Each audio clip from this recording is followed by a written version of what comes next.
अस्सलामुअलैकुम, कैसे हैं आप सब? आई होप कि ठीक-ठाक होंगे। अल्हम्दुलिल्लाह हम लोग भी ठीक हैं। बस असद की तबीयत बहुत ज़्यादा ख़राब हो रही है, इसको खांसी बहुत ज़्यादा है और इसके अलावा नज़ला ज़ुकाम और जैसे वो बच्चों को ठंड सी लग जाती है ना, बस इसको भी वो सर्दी सी हो रही है।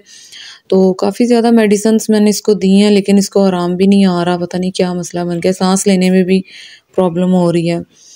तो रात भी इसने बहुत मुश्किल से गुज़ारा किया, तो अब मैं ना इसको तैयार कर रही थी कि मैं इसको हम लोग इसको लेके जा रहे हैं हॉस्पिटल या किसी देखते हैं ना अगर हॉस्पिटल में जाते हैं या किसी प्राइवेट क्लिनिक में जाते हैं, जहाँ पर भी कोई अच्छा डॉक्टर अवेलेबल होगा, तो वहाँ पर चले जाएँगे। तो अब मैंने यहाँ इसके कपड़े वगैरह भी चेंज किए हैं और इसको कवर किया है ताकि रास्ते में जो ठंडी हवा है ना वो ना इसको पड़े। क्योंकि हम लोगों ने बाइक पे जाना है तो इसलिए कंबल में इसको कवर करना बहुत ज़रूरी था। तो ये साँस ना लेने की वजह से ना रो रहा था।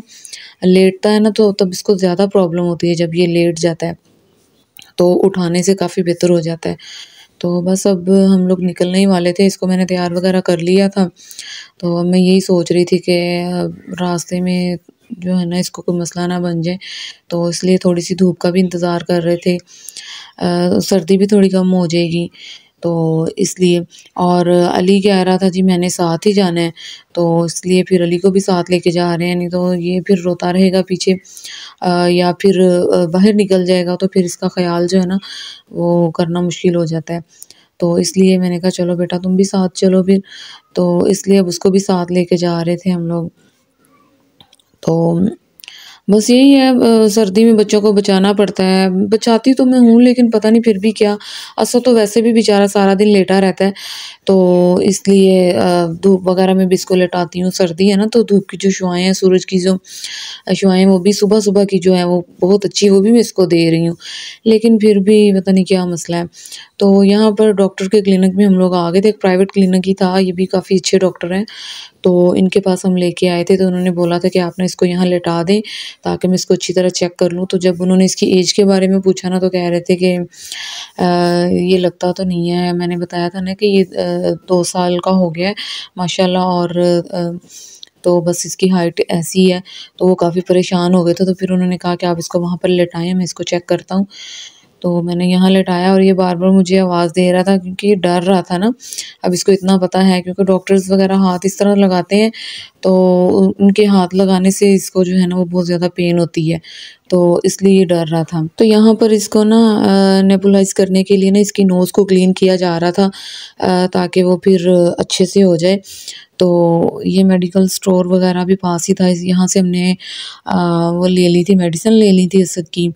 तो मेडिसिन लेने के बाद इसको वो ड्रॉप्स वग़ैरह होते हैं ना जो नेबुलाइज़ेशन के लिए चाहिए होते हैं, वो भी परचेज़ किए थे और डॉक्टर बोल रहे थे कि जैसे ही ये इसको भाप वग़ैरह या स्टीम वग़ैरह लगेगी ना ये माशाल्लाह ठीक हो जाएगा। तो फाइनली असद को नेबुलाइज़ेशन जो है वो स्टार्ट हो गई थी, तो अब यही था कि ये रोए ना, और अगर रो भी रहा था तो फिर भी ये तो ज़रूरी था ना इसकी साँस के लिए।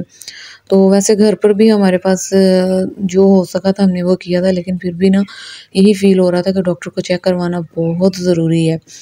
तो लास्ट टाइम भी इसको इसी हॉस्पिटल में हम लोग लेके आए थे, ये प्राइवेट हॉस्पिटल है, तो ये माशाल्लाह काफ़ी बेहतर हो गया था क्योंकि सर्दियों में फिर अक्सर बच्चों को ऐसे मामलात हो जाते हैं। तो इस दफ़ा फिर असद के साथ यही प्रॉब्लम सेम वो लास्ट ईयर वाला ही हो रहा था, तो अब इससे ना इसको काफ़ी रिलीफ़ मिलता है। बहुत अच्छा महसूस करता है ये, जैसे ही हम लोग लगा के घर चले जाते हैं ना तो रात भी बहुत सुकून से गुजर जाती है। ये हम लोग आ गए हैं घर पर और डॉक्टर्स ने जो मेडिसिन वगैरह दी हैं सबको वो ये वाली हैं, एक ये वाला सिरप है और एक ये नोज़ में स्प्रे करने के लिए बस, और एक ये है। इसके अलावा डॉक्टर ने पूछा था कि ब्रूफन का सिरप है, तो मैंने इनको बताया था कि ब्रूफन का सिरप हमारे घर में पड़ा हुआ है, तो बस ये 2-3 मेडिसिन्स हैं, बस इतनी ही काफ़ी हैं फ़िलहाल असद के लिए। और बस यही दुआ है कि अल्लाह ताला उसको इन दवाइयों से ही आराम दे दे और वो माशाल्लाह से ठीक हो जाए और सांस लेने में जो इसको प्रॉब्लम हो रही है ना वो भी इनसे बेहतर हो जाए।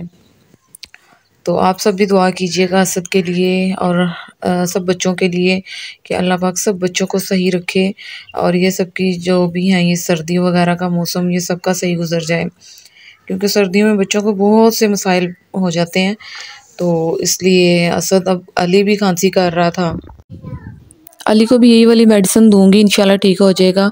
तो नेक्स्ट व्लॉग तक अल्लाह हाफिज़।